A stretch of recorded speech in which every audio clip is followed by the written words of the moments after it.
ఓం శ్రీ గురుభ్యో నమః. అందరికీ నమస్కారం అండి. ఈరోజు మనం ఐశ్వర్య యోగం శ్రీ లలితా పరాభట్టారిక అమ్మవారి యొక్క 54వ నామాన్ని, ఆ నామ మహిమ ఫలితం గురించి తెలుసుకుందాం. ముందుగా గణేశ ప్రార్థన.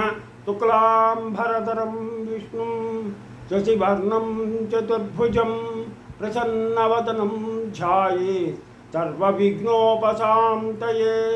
గురుబ్రహ్మా గురుర్విష్ణు గురుర్దేవో మహేశ్వరః గురు సాక్షాత్ పరబ్రహ్మ తస్మై శ్రీ గురవే నమః. ఓం ఐం శ్రీం శ్రీం శ్రీ మాత్రే నమః. ఓం ఐం శ్రీం శ్రీం శ్రీ మాత్రే నమః. హరి ఓం. ఈరోజు మనం ఐశ్వర్య యోగం శ్రీ లలితా పరాభట్టారిక అమ్మవారి యొక్క 54వ నామం, ఆ నామ మహిమ గురించి తెలుసుకుందాం. ఓం స్వాధీనవల్లభాయై నమః.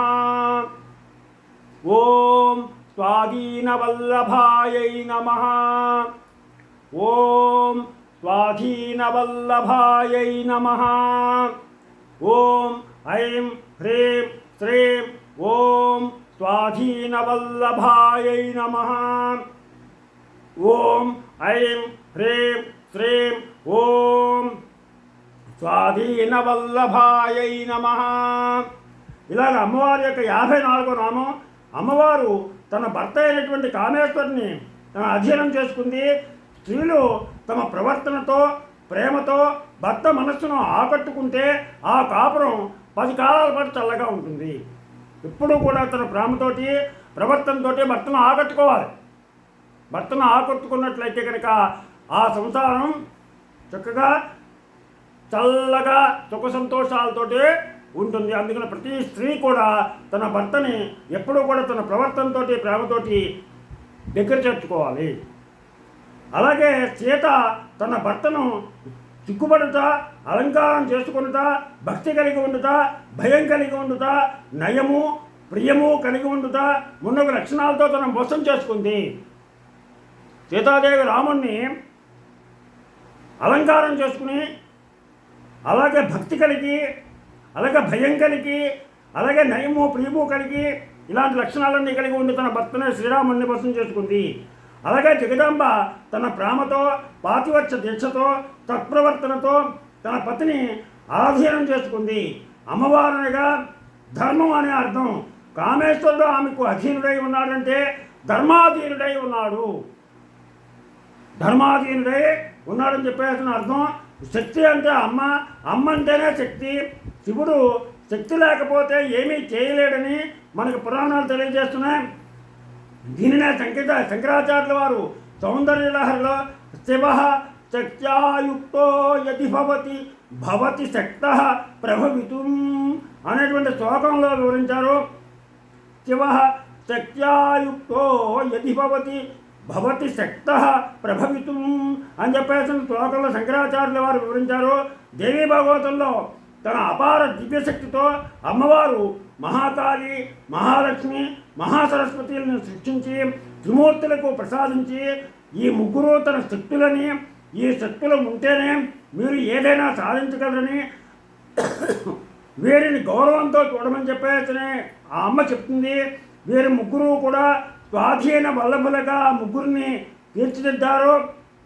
ఆ ప్రభావంతో త్రిమూర్తులు సృష్టి స్థితి లయాలు చేయగలిగారు. కాబట్టి స్వాధీన వల్లభ అయిన అమ్మవారు లోక ధర్మాన్ని నిలబెట్టగలుగుతుంది అని చెప్పేసి మనం తెలుసుకోవాలి.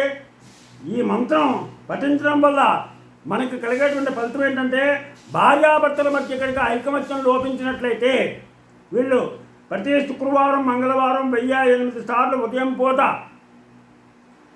పఠించినట్లయితే భార్యాభర్తల మధ్య సయోధ్య కుదురుతుంది.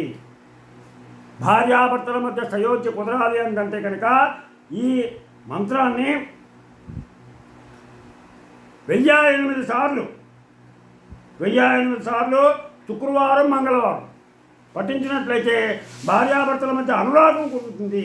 అలాగే విడాకులు పుచ్చుకునేంత వరకు వెళ్ళేటువంటి దంపతులు 9 రోజులు ఈ మంత్రాన్ని రోజు 1008 సార్లు జపిస్తే వాళ్ళు కలిసి కాపురం చేస్తారు.